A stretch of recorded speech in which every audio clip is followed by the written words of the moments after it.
Selamat datang saudara-saudari. Hari ini mari kita mendengar Markus babak 10. Ajaran Yesus tentang perceraian. Kemudian Yesus meninggalkan tempat itu. Dia pergi ke daerah Yudea dan daerah di seberang sungai Yordan. Orang ramai berkumpul lagi di sekeliling Yesus. Dan seperti biasa, Yesus mula mengajar mereka. Beberapa orang Farisi datang hendak memerangkap Yesus. Mereka bertanya, Menurut Taurat kita, bolehkah orang menceraikan isteri? Yesus menjawab dengan bertanya, Apakah perintah yang diberikan oleh Musa kepada kamu? Mereka menjawab, Musa membenarkan seseorang menceraikan isterinya asal menulis surat cerai. Yesus berkata kepada mereka, Musa menulis perintah itu kerana kamu semua terlalu suka diajar. Tetapi pada mula-mulanya, pada waktu Allah menciptakan manusia, ada dikatakan bahawa Allah menjadikan mereka lelaki dan perempuan. Itulah sebabnya seorang lelaki meninggalkan ibu bapaknya, lalu bersatu dengan isterinya, dan kedua-duanya menjadi satu. Dengan demikian, mereka bukan lagi dua orang, tetapi satu. Oleh itu, mereka yang telah disatukan oleh Allah tidak boleh dipisahkan oleh manusia. Setelah mereka pulang ke rumah, pengikut-pengikutnya bertanya kepada Yesus tentang hal itu. Yesus berkata kepada mereka, seorang lelaki yang menceraikan isterinya lalu berkahwin dengan wanita lain, berzina terhadap isterinya yang pertama. Demikian juga seorang wanita yang menceraikan suaminya lalu berkahwin dengan lelaki lain pun berzina. Yesus memberkati kanak-kanak. Ayat 13. Beberapa orang membawa kanak-kanak kepada Yesus supaya Yesus meletakkan tangannya pada kanak-kanak itu dan memberkati mereka. Tetapi pengikut-pengikutnya memarahi mereka.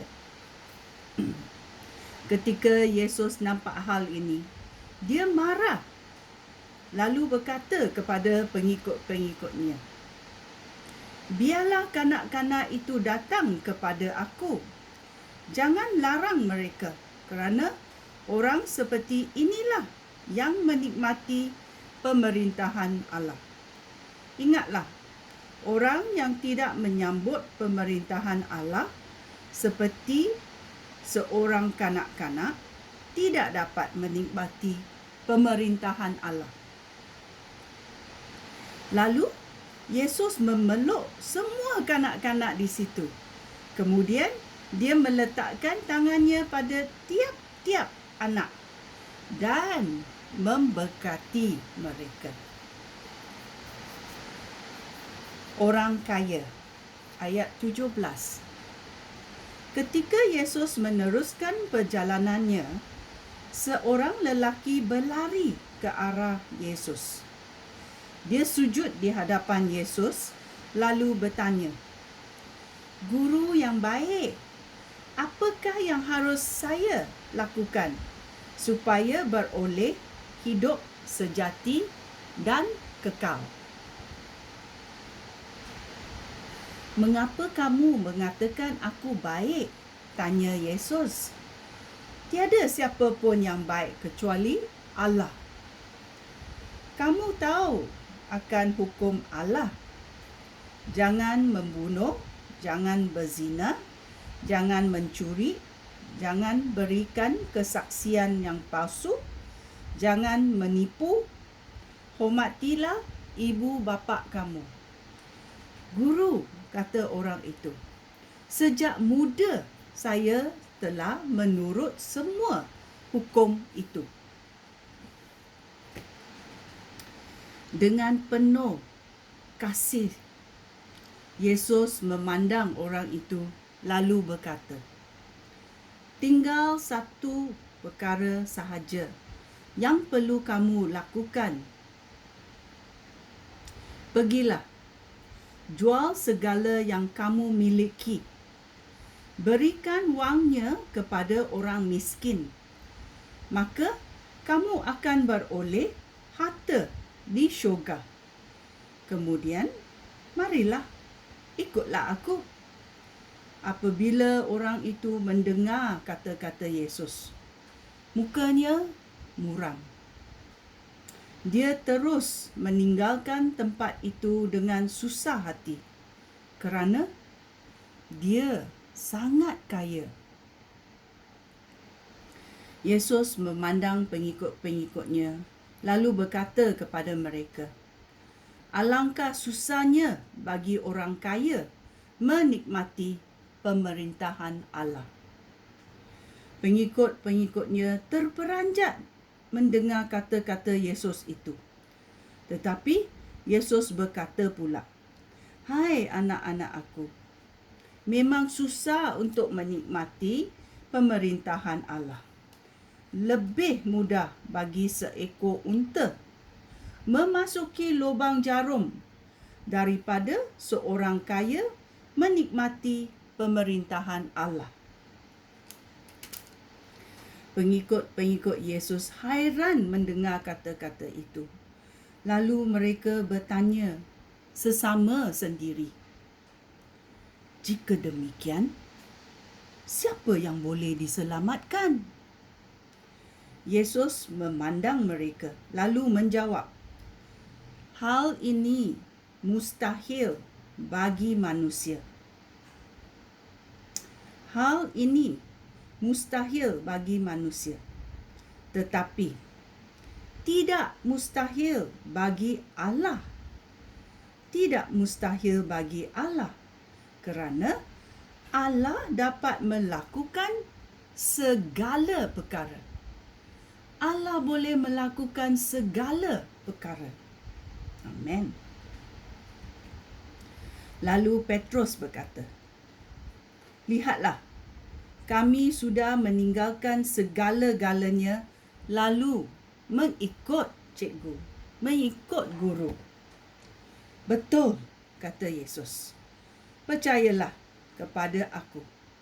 Sesiapa yang meninggalkan rumah tangganya, atau saudara lelakinya, atau saudara perempuannya, atau ibunya, atau bapaknya, atau anak-anaknya, atau ladangnya kerana aku dan kerana berita baik ini itu, akan menerima lebih banyak lagi pada zaman ini. Orang itu akan menerima 100 kali ganda rumah, saudara lelaki, saudara perempuan, ibu, anak-anak, ladang dan juga penganiayaan. Pada zaman yang akan datang, orang itu akan beroleh hidup sejati dan kekal. Tetapi banyak orang yang sekarang ini terdahulu akan menjadi yang terakhir, dan yang sekarang ini terakhir akan menjadi yang terdahulu. Kali ketiga Yesus berkata-kata tentang kematiannya. Ayat 32. Yesus dan pengikut-pengikutnya sedang dalam perjalanan ke Yerusalem. Yesus berjalan di hadapan, sementara pengikut-pengikutnya mengikutinya dengan cemas. Orang ramai yang mengikut mereka pun takut. Sekali lagi, Yesus memanggil pengikut-pengikutnya ke tepi, lalu berkata kepada mereka tentang apa yang akan berlaku terhadap dirinya. Dengarlah kata-katanya. Kita sekarang sedang menuju ke Yerusalem. Di situ, Anak Manusia akan diserahkan kepada para ketua imam dan guru Taurat. Mereka akan menjatuhkan hukuman mati kepadanya, lalu menyerahkan dia kepada orang bukan Yahudi.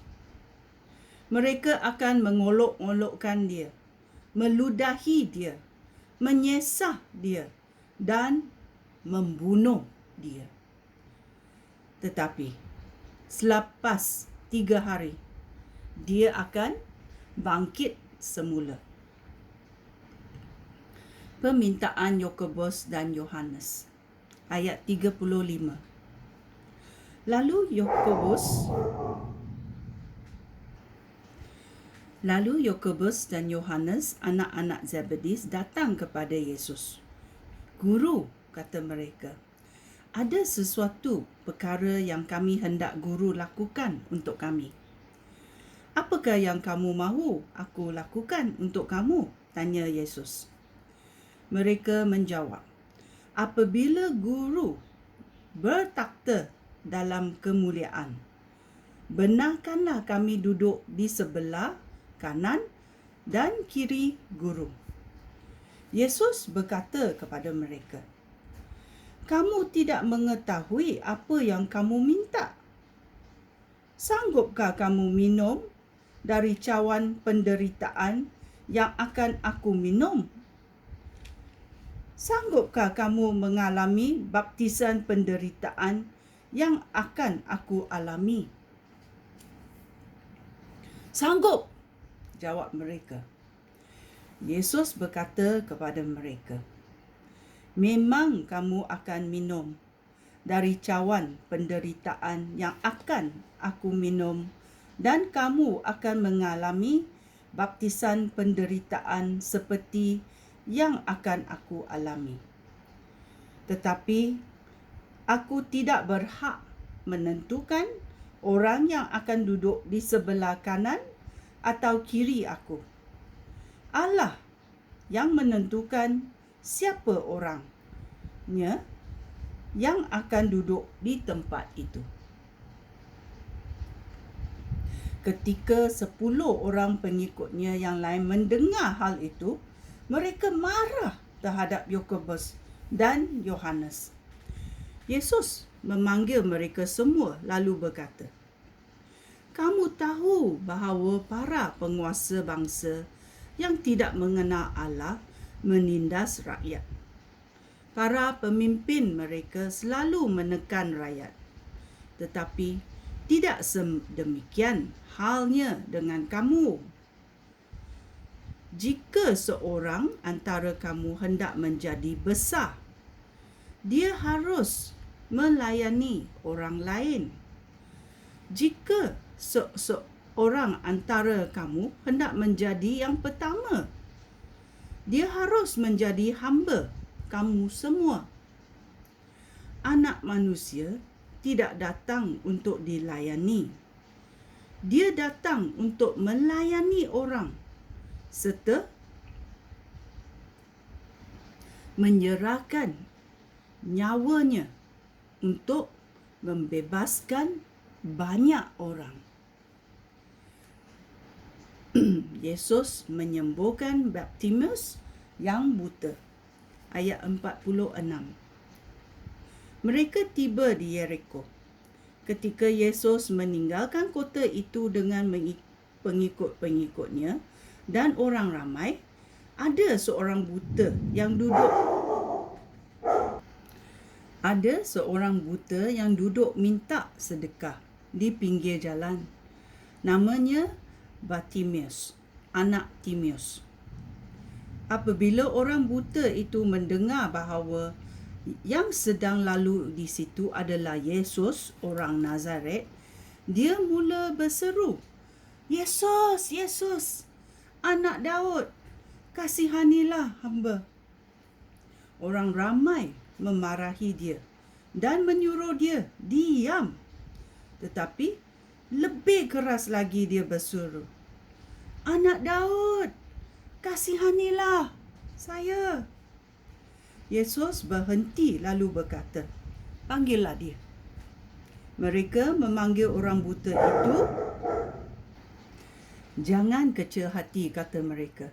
"Bangunlah, Yesus memanggil kamu." Orang buta itu pun melempar jubahnya, lalu lompat dan pergi kepada Yesus.